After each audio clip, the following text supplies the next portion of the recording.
حضرت سلمان فارسی رضی اللہ تعالی عنہ حضور اقدس صلی اللہ علیہ وسلم کی ایک لمبی حدیث بیان کرتے ہیں، جس کے اندر سارے رمضان کے اندر اللہ اپنے بندوں کو کیا کیا انعام دیتے ہیں ان کو بیان کیا۔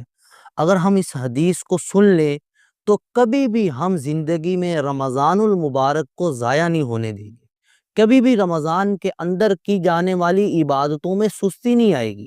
دیکھیں، انسان کیوں اپنی عبادتوں میں کمی کرتا ہے؟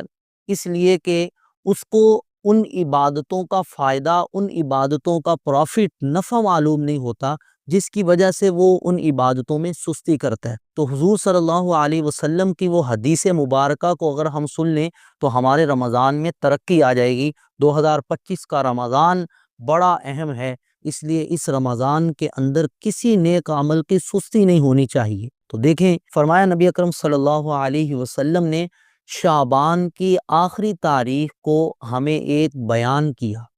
اس بیان کے اندر یہ حدیث مبارکہ حضور صلی اللہ علیہ وسلم نے فرمایا کہ تمہارے اوپر ایک ایسا مہینہ آ رہا ہے جو بہت مبارک ہے، اس میں ایک رات ایسی ہے جو 1000 مہینوں سے بھی زیادہ افضل ہے، یعنی شب قدر۔ اور فرمایا کہ اس مہینے کے اندر جو مسلمان نیکی کرتا ہے، اللہ رب العزت بغیر رمضان کے اندر فرض نماز اور فرض عمل کرنے کے برابر اس کو اس رمضان کی نفل نیکی کا ثواب دیتے۔ اور جو اس رمضان کے اندر فرض کے ذریعے اللہ کی کوئی عبادت کرتا ہے تو اللہ رب العزت غیر رمضان میں 70 فرض کے برابر اس کو ثواب دیتے ہیں۔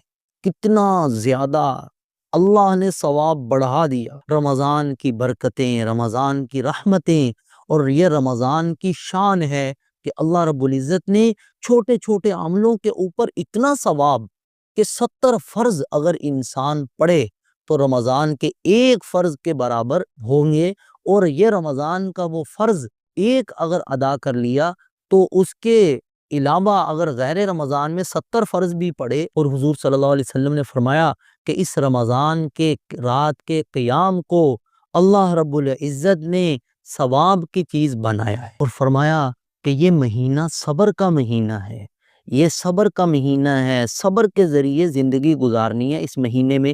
کہ صبر کا کیا مطلب؟ کہ کھانے کو نہیں، انسان کو پینا نہیں ہے، اپنی خواہشات سے رکنا ہے، صبر کرنا ہے۔ اس لیے بہت سارے لوگ صرف اور صرف اس وجہ سے روزہ چھوڑ دیتے ہیں کہ جی ہم نے اپنے کام کاج کرنے ہوتے ہیں۔ دیکھیں بھئی، حضور فرما رہے ہیں یہ صبر کا مہینہ ہے، اور فرمایا صبر کا بدلہ جنت ہے۔ صبر کرنے والے کے ساتھ اللہ ہوتے ہیں، جس کے ساتھ اللہ ہو گئے اس کو اور کیا چاہیے؟ جس کے ساتھ بادشاہ مل گیا تو ساری دنیا علیحدہ بھی ہو جائے، بادشاہ جب اس کے ساتھ ہے، بادشاہ کے خزانے اس کے ساتھ ہیں، تو اس کو پھر اور کسی چیز کی ضرورت نہیں رہتی۔ اور فرمایا کہ یہ مہینہ ایمان والوں کے ساتھ غم خواری کا ہے، دوسروں کا احساس کرنا، دوسروں کے گھروں کے اندر چولہے جلانا، دوسرے کے گھروں کے اندر اپنا راشن اور خوراک کو پہنچانا، دوسروں کے روزے رکھنے کا ذریعہ بننا، دوسروں کے روزوں کے افطار کا ذریعہ بننا۔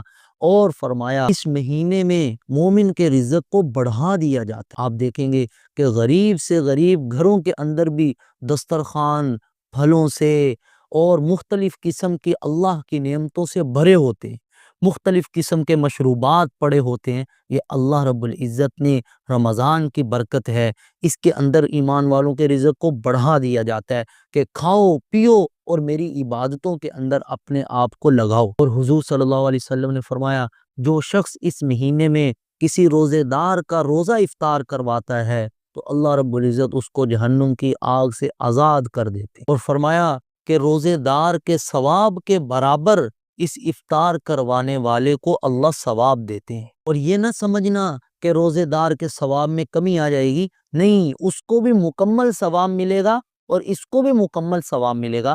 اس کی مثال ایسے ہی ہے جیسے یہ موبائل میں شیئر اٹ ہے کہ ایک چیز کو دوسرے موبائل میں شیئر کیا جاتا ہے تو جس نے شیئر کی ہے اس کے موبائل میں بھی رہتی ہے، اور جس کو شیئر کی گئی ہے اس کے موبائل میں بھی چلی جاتی ہے۔